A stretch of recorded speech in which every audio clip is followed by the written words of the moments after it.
Hello, everybody. This is episode 272 of Optimal Living Advice, and I'm Greg Audino, your host. Thanks a lot for coming today, where we will continue to do what we do best, answering listener-submitted questions about all different types of struggles that they're looking for a helping hand with. So happy to have you here once again, and I really like the question that we've got lined up. You're going to find that today's asker is preparing for a big change in her life, as she'll be moving back in with her mother temporarily, yet worries about what this means for how she lives her own life, the time she spends, and the boundaries that she sets. Let's hear it from her, though. We're going to check out her question in full and do our best to help out as we optimize your life. So I am 57, empty nester, retired almost a year, sold my house of 20 years, and moving back in with my 84-year-old mother temporarily until I figure out the next steps.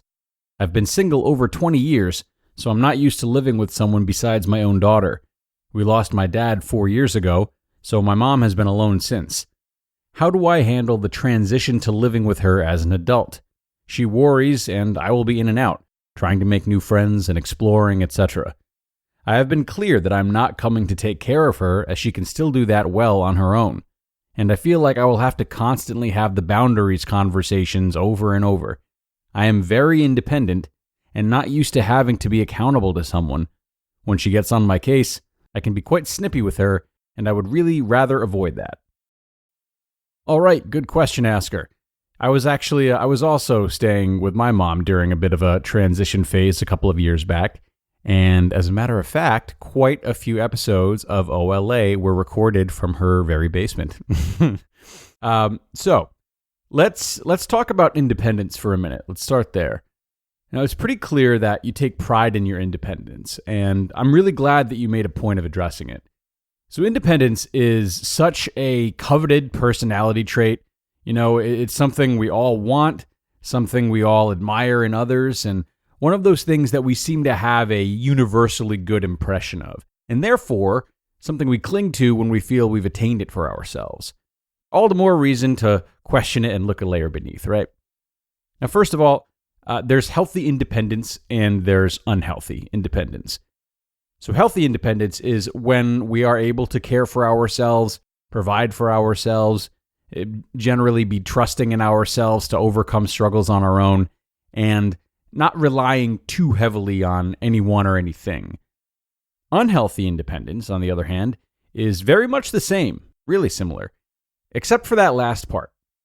Rather than not relying too heavily on anyone or anything, when we have unhealthy independence, we don't rely on anyone or anything at all, to the point that we don't let others in, we don't know how to compromise, and we don't know how to ask for help.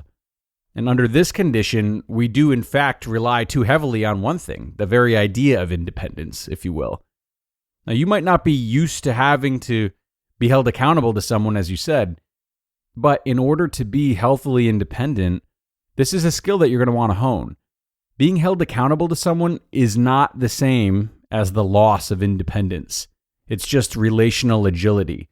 And someone who is healthily independent is capable of both and knows when to use them.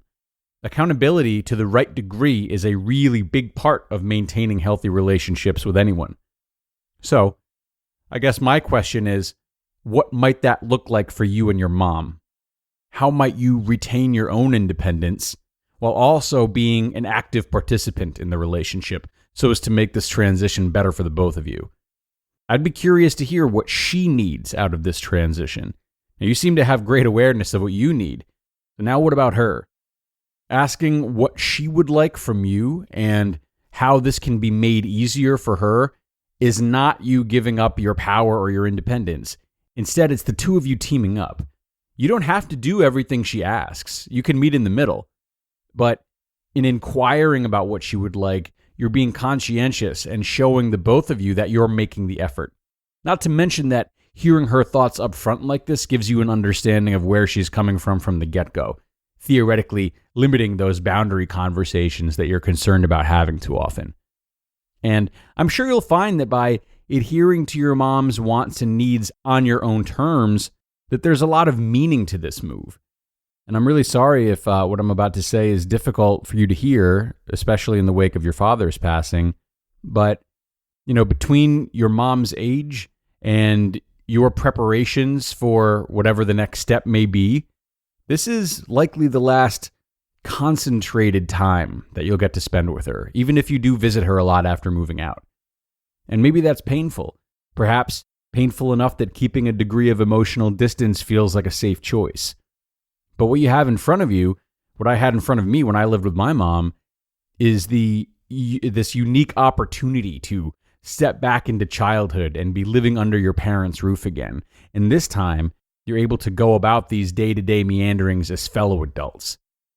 Of course, it's important for you to live your life and figure out your next step. But improving your relationship with your mother, regardless of how strong the relationship already is, can be a part of that and fuel it, as opposed to being a hindrance. Maybe part of the joy tied to this upcoming chapter of your life will, in hindsight, be about how you strengthened your bond with your mother and really brought joy to her in a later widowed phase of her life. That would be quite a gift to give, and it doesn't have to come at the expense of living your own life. Asker, once again, great question, and I do hope that the answer helps you to see this chapter in a new light. I really enjoyed answering it, and I wish you the very best of luck, of course. As for everyone else, you know what to do. If you have a question you would like answered here on OLA, be sure to email it on in to advice@oldpodcast.com. Advice@oldpodcast.com. Nothing is off limits. We would be happy to help, even if it's just something you'd like some brief assistance with through email as opposed to doing the whole shebang. So don't be shy. We have reached the end, so have a great rest of your day, everyone. Thanks so much for listening, and I'll see you again for the next one, where your optimal life awaits.